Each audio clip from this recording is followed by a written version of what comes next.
IST, Ciencia, Salud y Tecnología. Hola, ¿qué tal? Bienvenidos y bienvenidas. ¿Cómo están? Yo soy Luis Quevedo, esto es Ciencia, Salud y Tecnología. Por cierto, hoy un programa bastante tecnológico. Tecnológico y, estaba tentado de decir inseguro, pero en este caso vamos a hablar de la parte segura. Y es que tenemos con nosotros en el estudio a un amigo ya, largo y viejo amigo del programa, no lo digo por tu edad, Andrés Velázquez, bienvenido al programa. Gracias, Luis, un gusto estar por acá. Si estás por aquí es porque vamos a hablar de temas de seguridad informática y era, la verdad, una fantástica ocasión tenerte aquí en Nueva York para poner en contexto, intentar entender un poco el enésimo, debo decir, fiasco ya de Yahoo, quien fuera una de las marcas insignia de Internet a partir del 2000, ¿no? Una de las grandes buscadores, portales, empresa multimedia, 4.000 cosas, y ahora en la época de Marissa Mayer no deja de hundirse y lo último, la última estocada aparece, 500 millones de cuentas de usuario que sepamos. ¿Cómo ha sido eso posible? Pues yo creo que más allá de posible es el recordarnos que todos estamos expuestos a que esto pueda llegar a suceder, ¿no? O sea, desde la perspectiva de que cuando nosotros tenemos datos en la nube, en servidores, al igual que como lo tenemos a lo mejor nuestros datos dentro de una caja fuerte en la casa, puede llegar a suceder algo que los vulnere. Y en este caso en particular, cuando hablamos de los datos que se encuentran dentro de Yahoo, hay varias cosas que llaman la atención, ¿no? La temporalidad y el tiempo que tomaron entre que se dio el incidente hasta el día en que lo empiezan a reportar. ¿Cuánto tiempo pasa entre Estamos hablando de finales de 2014, cuando se estima que fue la vulneración, para ser hasta 2016 cuando avisen que esto había sucedido. O sea, ¿un año y medio? Correcto. ¿Y qué se supone que sucede en un año? O sea, ¿esto es una cosa normal? ¿Que se Es tarden una 18 cosa meses? difícil de explicar. ¿Por qué? Porque normalmente cuando uno tiene un incidente, tiene ciertos elementos que nos alertan que esto pudo haber sucedido. Lamentablemente, las empresas normalmente tratan de evitar el levantar la bandera de me hackearon en el primer momento en que esto sucede. ¿Qué es lo que queremos llegar a decir con ello? Si alguien entra a tu casa, a lo mejor es diferente porque estamos muy acostumbrados a denunciar y a decir, bueno, es que hubo un robo en mi casa. Pero cuando esa denuncia puede llegar a terminar en una multa administrativa, pues obviamente lo que primero que quieres llegar a hacer es, bueno, creo que sí, pero no voy a decir nada hasta que esté completamente seguro.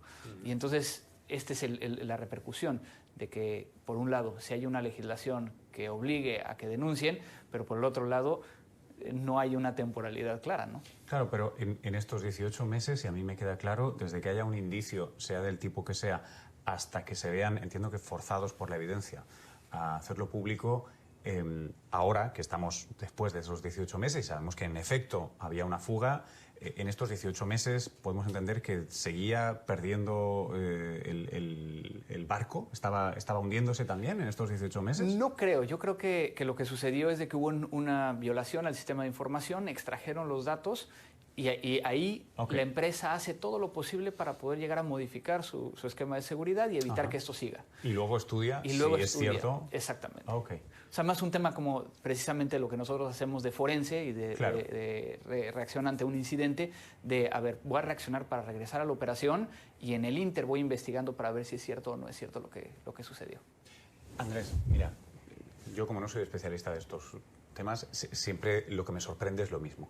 ¿Cómo es posible que una empresa tan grande, tan enorme, con tantos, aunque esté en un mal momento, con tantos recursos, tanta tecnología, ¿cómo puede perder 500 millones de cuentas de usuario?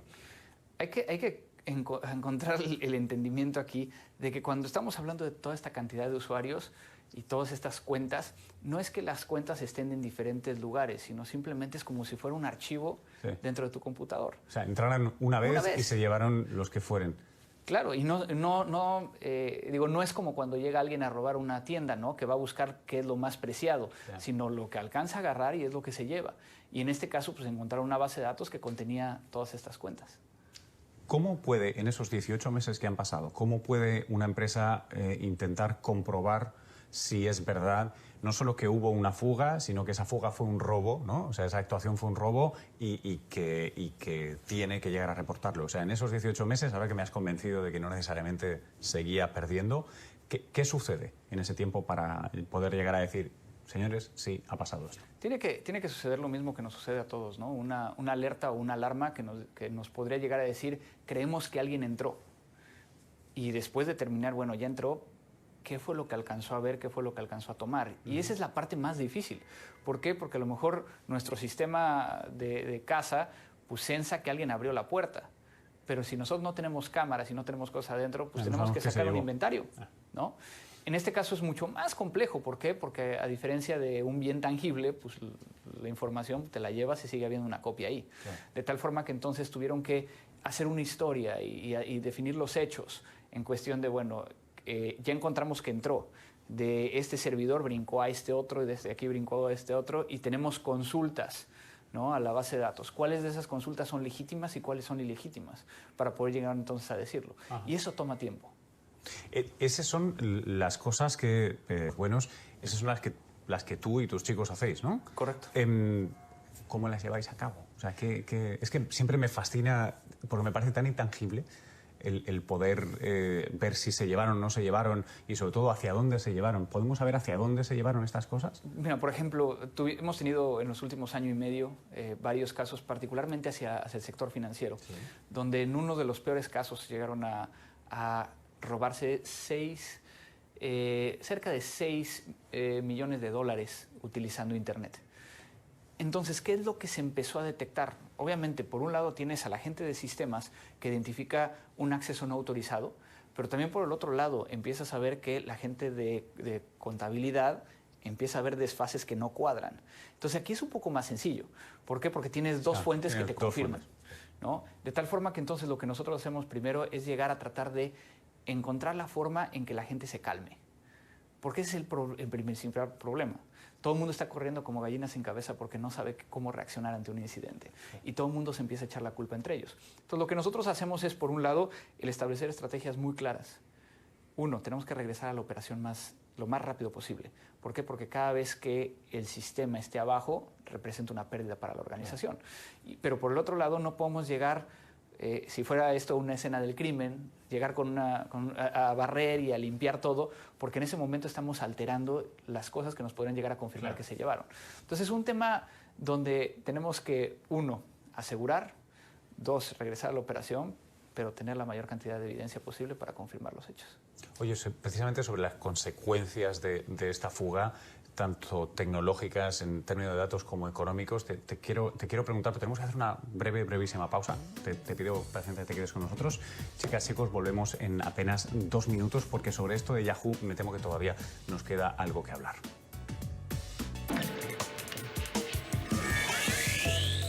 Bienvenidos nuevamente. Estamos aquí con un amigo del programa, con Andrés Velázquez, y estamos hablando de seguridad informática y en este caso, como le llaman aquí en inglés, el poster child, ¿no? El caso más flagrante ahora mismo, yo creo, en el último tiempo, ¿no? de temas de seguridad, que por desgracia es como la estocada final de Yahoo, creo, en más de un sentido. Nos has dicho que 500 millones de cuentas probablemente se fugaron, 1 año y medio para constatar que efectivamente lo que era una sospecha sí era una fuga. Una de las cosas seguramente más serias de las que no hemos hablado, o dos de las cosas más serias, es inmediatamente para Yahoo que Verizon, que tenía una opción de compra por ¿cuánto? 4.8 billones de dólares. 4.8 billones de dólares o 4.800 millones de dólares, ¿no? Bueno, ahora dice que le hagan un pequeño descuento de 1.000 millones de dólares y vamos a ver. Sin embargo, antes de que entráramos aquí al programa, tú me contabas una cosa que me ha parecido una delicia de dato, que es, cuéntame, ellos han estado haciendo plata, de hecho, ¿no? Sí, claro. De hecho, y es un tema de cómo uno puede llegar a entender cómo funcionan estos negocios. Es que es precisamente loco, platicábamos contigo hace no más de un mes, precisamente del hackeo. Y algo que yo dije en ese momento, como lo dijimos muchos de los especialistas en seguridad, es el momento en que te conectes a tu cuenta de Yahoo, aunque no lo utilices, y ya sea que la canceles o cambies tu contraseña. ¿Por qué? Porque alguien podría llegar a tener dicha contraseña.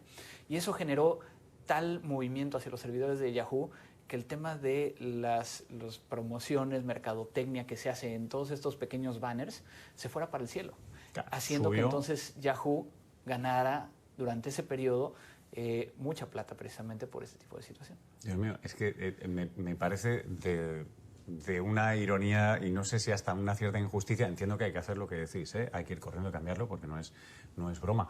Pero de un lado le piden 1.000 millones de descuento, no sé si habrán ganado esos 1.000 millones de dólares a base de anuncios de Eso ¿no? ha sucedido hasta ahora, ¿no? Claro. O sea, eso ya es una repercusión. En el momento Claro. todo el mundo lo dijo. Ahora, lo que es interesante es de que incluso la mayor parte de la gente entró para cancelar su cuenta. Claro. Eso significa que no va a ser algo que genere una tendencia, no va a A ser la así de larga, grande. y eso de hecho devalúa necesariamente el paquete que estaba Claro. vendiéndose a Verizon, ¿no? Correcto. Entonces Verizon yo creo que ni siquiera lo va a considerar como un elemento, pero por Claro. lo menos la CEO por ahí... Salvó el verano, ¿no?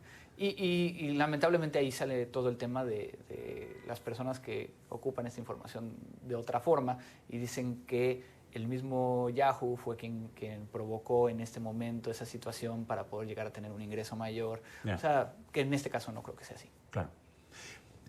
Sin embargo, hay una pregunta como dando un paso atrás y viéndolo desde una perspectiva un poco más grande, que yo creo que no nos deja y no le dejará de fascinar a la audiencia en general, que es la consecuencia. Es que tenemos un degoteo continuo de escándalos de una u otra índole por pérdida de datos.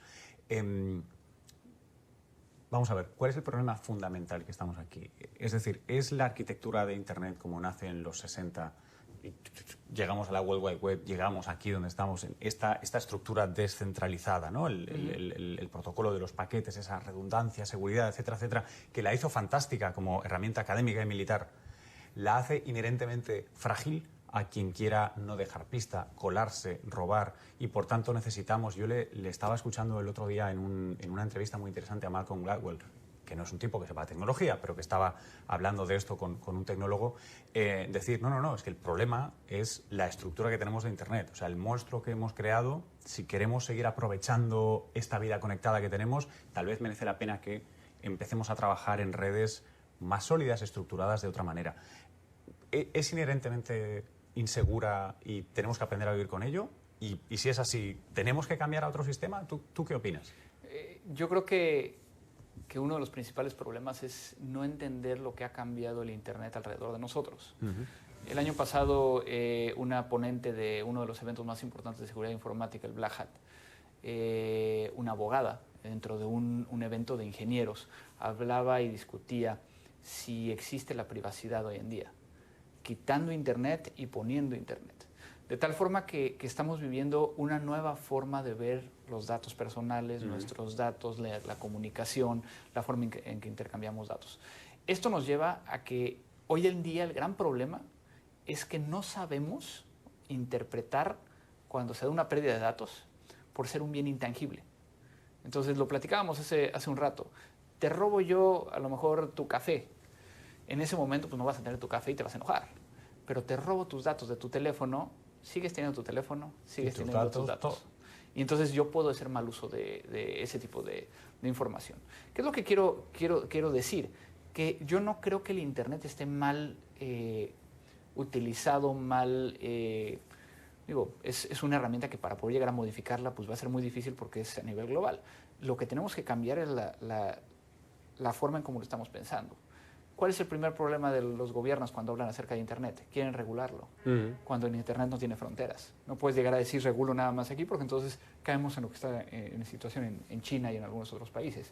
De tal forma que entonces aquí es donde el factor de estas organizaciones de la libertad en cuestión de expresión de los datos, la privacidad de los datos personales y demás se vuelve un tema bien importante.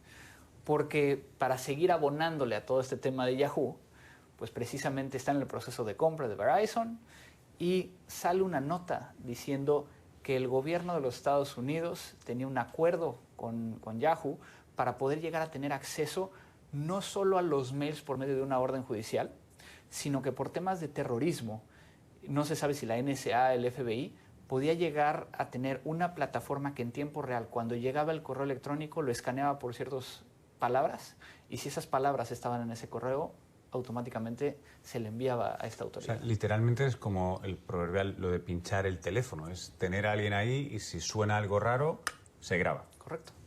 Y entonces esto está siendo un tema de que es la primera vez que se habla de una orden judicial que es ejecutada para poder llegar a tener este tema de intervención de esta forma.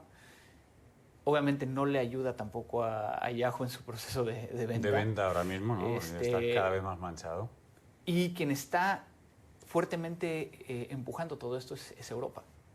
Claro, sí, yo sé que desde una perspectiva en Europa es un tema más de protección de derechos personales, claro, derecho al olvido, borrar registros que se...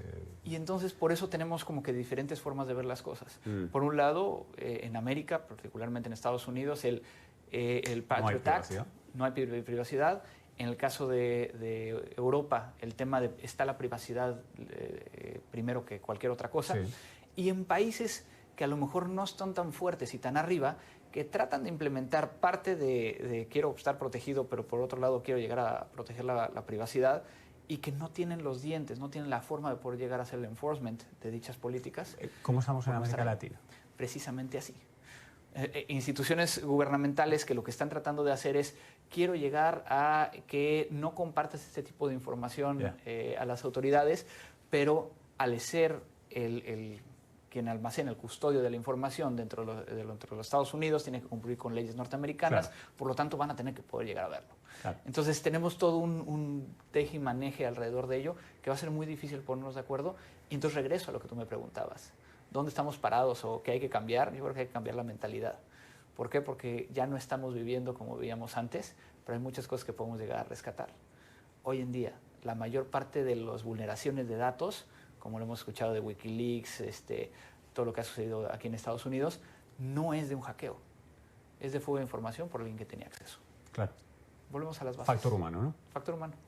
O sea, vuelve a ser como Chernóbil, ¿no? Muy similar. La estructura no estaba bien, pero al fin de cuentas fue un fallo humano el que dejó...